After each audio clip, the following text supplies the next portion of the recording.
Uvaženi gledaoci, dobar dan. Gost agencije MINA danas je predsjednik Međunarodnog paraolimpijskog komiteta Endrju Parsons. Mr. Parsons, welcome to Montenegro first of all, and thank you very much for accepting our invitation to talk to the news agency MINA. Thank you. It's a pleasure being in Montenegro, my first time in the country. Really excited to be here. Thank you very much. And you originate from Brazil. Let's start with Brazil. Most of us consider it as a country of sports. We must mention that it's a home of legendary Pelé and famous generations of footballers who conquered the world championship 5 times so far, let's say. And as well as home of the basketball player Oscar Smith, many legendary volleyball players, and also famous boxers. One of the, I guess, the best in the world, Eder, or unforgettable Ayrton Senna. And these are just some of the names that are well known all over the world. Having in mind this and also your own experience, do you believe that there is no other country in the world with this kind of number of well-known athletes in so many different kinds of sports? Well, that's a very good question, and thank you for reminding me of very important athletes and sports people from my country. We are passionate about sport in Brazil, that's for sure. And normally we like team sports. Football is the number one. It's part of the culture of the people. It's more than just a sport. It's part of the identity of Brazil, football. But we love some other sports, like you mentioned, basketball, volleyball. And I think the probably from other sports rather than football, probably Ayrton Senna, you mentioned, was the biggest hero in my generation. For example, he passed away already 21 years ago, but he's still super strong in the mindset of the people. So I think there are other countries with similar stories. If you think in terms of athletes from different sports. So I don't think Brazil is the only one, but yes, we are fortunate to have athletes from different sports being so important to the country and as models for younger generations. So can we say that sport, most notably football, is one of the most quintessential things in the life of a Brazilian? It is. It is. If you ask someone, what is your football club? And if the person says, look, I don't like football, you think, there's something wrong here. Why he or she doesn't like football? So yes, it's part of the identity of the country. Being a part of the Paralympic movement for quite some time, now you stepped into that world when you were fairly young. How did you find yourself in the field of sport for people with disabilities? I joined the Paralympic movement when I was 20 years old. I was a student of communication, so I am a journalist, so we are colleagues. And then I offered to work for the Brazilian Paraolimpijski Committee at that time as an intern. And after a few weeks in the organization, I fell in love with Paralympic sport. So I remember talking to my parents and saying, look, I would like to do this for the rest of my life. And 28 years later, I'm here in Montenegro with you talking about Paralympic sport. So I think, it was something that was meant to be. And I was always passionate about sport, but also sport with a higher purpose. And the Paralympic sport is not only elite sport, so when you go to the Paralympic Games, you see incredible sport, but it's easy to understand that this is more than just about gold, silver, and bronze. It's about changing the world. And this is what is my passion, change the world through sport. Was this your motivation when you started working this job? It was a thing that I joined as, let's say, simply work. It was an opportunity to work for sport, and I always loved sport. But again, very soon after I joined the movement, I realized how we could use sport to remove barriers in society for persons with disability.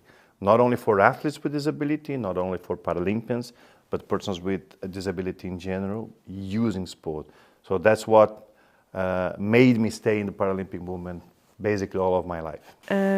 You stated recently that sometimes people you talk to are surprised to find out that the head of the international Paralympic movement is a person without a disability.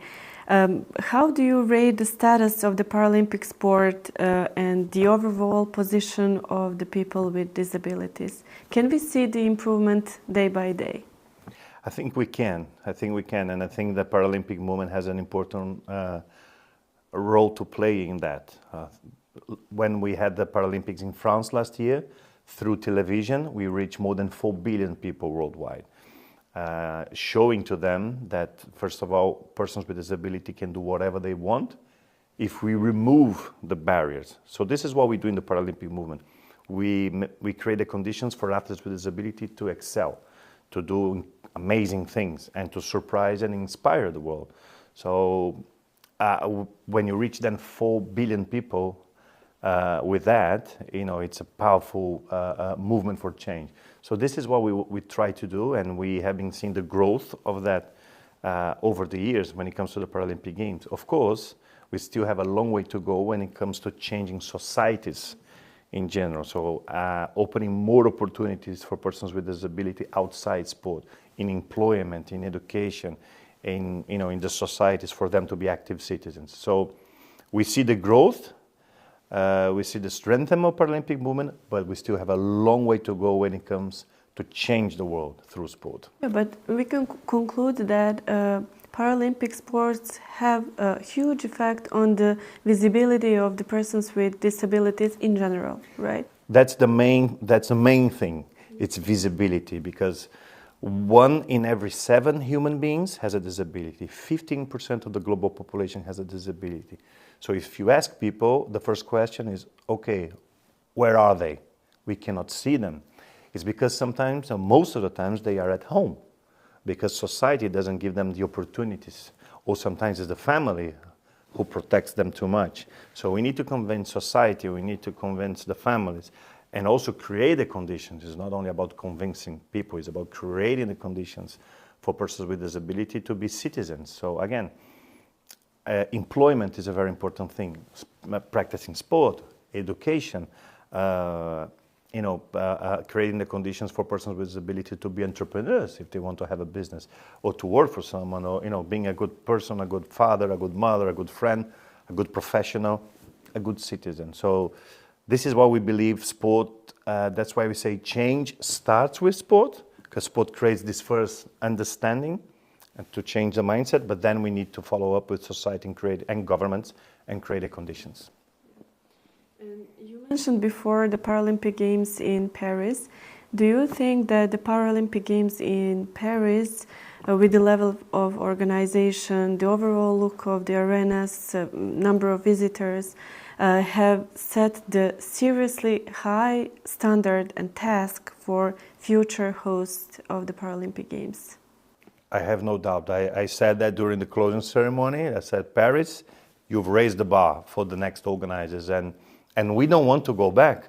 We want to, we always want to get better, to evolve. So Paris was the most spectacular Paralympic Games ever in many aspects. So spectators, viewers around the world, the positioning of the Paralympic movement in precisely in that area of sport, human rights, and inclusion. So and complementing the Olympic Games. So I think the two games coming together, they became stronger. There was a strong value proposition. But also the quality of the venues, how the games were embedded in the city, and the atmosphere that the French and Parisians they have created in the venues was fantastic. So yes, they raised the bar for LA, for Brisbane. So, but I hope that this will inspire these other cities of the world to create a similar atmosphere, similar conditions. But they cannot copy Paris because it's a different city. LA has to be the best version of LA, Brisbane the best version of Brisbane. So you have been the head of the International Paralympic Committee since 2017.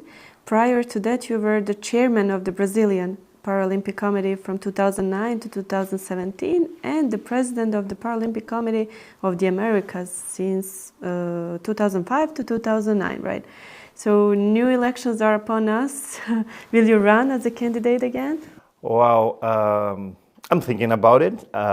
It's too soon to announce, but I think it's only logic that I pursue another term, which will be my final term. I have, of course, still some work to do to leave the legacy that I want to leave to this movement and this organization, which is to position the Paralympic movement really strongly in the mindset of the people around the world as a very exciting sport movement. So the sport is great, the sport is fantastic, but it's not only about sport, it's also a vehicle for change. So I think we are getting there, but I still have a few things that I need to do so to consider my mission completed. So what would be your main idea or your main plan? How do you envision the future of the Paralympic movement?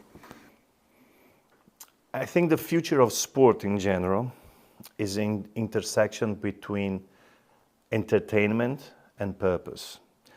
So the sport needs to be better and better and better. It needs to be exciting. It needs to be something that people want to buy a ticket to attend a Paralympic event. They want to turn on the TV. They want to go online and watch an event, find more about it, and so this is the sport element of it. And I think we still need to create stronger ties with the human rights movement and with different organizations, like multilateral organizations, to, through sport, create more opportunities for persons with disabilities. So that's the future, that's the direction of travel. And of course, we need to make the games even better, even from a sport presentation point of view, from a legacy point of view. And of course, whatever happens, for example, in LA 28, will create change not only in LA, but we'll create change here in Montenegro. We'll create change in Brazil. We'll create change in China. So that's the challenge we have ahead. But I think Paris was very important to really position the Paralympic movement as that exciting movement for change. And I think that's the direction we want to go. And when it comes to Montenegro, this is your first visit, right? And I guess you will have the opportunity to do some sightseeing here. How familiar are you with Montenegro's sport? Not only Paralympic, but in general, and also Paralympic sports here?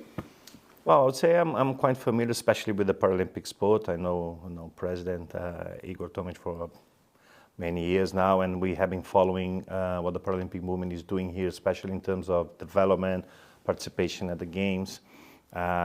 We know some. So of course, when I visit the country, I do a little bit of research also on the Olympic sport and some other sport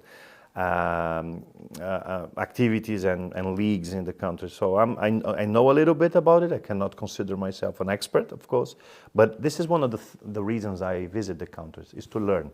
I think the best thing that I do when I go to countries is to learn, to absorb everything that I can. So then we, from an IPC perspective, we can understand how we can better support the country. So for me, I'm like a sponge. I come here and I want to understand everything from Montenegro. Then I will go back to our office, I will sit with the team, and we can then develop together with the National Paralympic Committee plans for the future of sport here in the country. We'll have some recommendations for Montenegro how to develop the Paralympic sport in the future. Exactly, not only by myself, but I go and I translate all this information. We have people working with the Montenegro Paralympic Committee on a day-to-day basis, so how we can create some more opportunities. That's why I visit government officials, sponsors. I get to know, I met yesterday with athletes and their families, so yeah, that's the idea in my visits. So when you consider all the information that you already have, can you, for instance, imagine Montenegro in future taking a part of global competition as a group? Of course. I just came from a very good goalball match here in Montenegro now, and the level is quite good. And Montenegro is investing a lot in goalball, so it will be amazing to see them qualifying to the Paralympic Games, World Championship, and why not going to the knockout stages, and hopefully in the future a medal. Why not? You always need to dream big, I think, and I see the conditions here in the country for that. I see the culture of the Paralympic movement, the quality of the athletes, the quality of goalball here. So I think in that sport, the future is bright, as in many other sports. You have 11 sports here in this country. And of course, table tennis is a very special one with the medals, but goalball can get there. Do you maybe see some room for the change or improvement in Montenegro that is the most important at the moment when it comes to Paralympic sports? I think there are some things that need improvement. Of course, funding is always something fundamental. You know, you need funding to be able to create more sport opportunities, but also I think it's important to attract more young people with disabilities to parasport in Montenegro. So I think we need to create the conditions, and then we have to understand if we need to connect more with the schools, if it's with clubs and associations, how we can make Paralympic sport more attractive to kids with disability or youngsters with disability and their families. So the families, they encourage them to join, because I think we need numbers here. You know, we need to grow the foundation to then work on the quality of the athletes. So I think we need to work here in having more persons with disability practicing sport, and then, you know, the quality will come. And of course, for that we also need funding. So I think it's one of the things that we can help Montenegro with. It's providing some funding for programs or projects here, but also connect a little bit more with the government and maybe private sector to make sure there's more investment. Mr. Parsons, thank you very much for your time. It was a great honor to have you here today, and I wish you best of luck on this great mission to you and the Paralympic movement. Hvala, thank you very much. Dragi gledalci, to je bilo sve. Sa nama je danas bio predsjednik Međunarodnog paraolimpijskog komiteta Endrju Parsons. Ovaj i ostale sadržaje agencije MINA možete pratiti na našem portalu mina.news i na našem YouTube kanalu. Ugodan dan.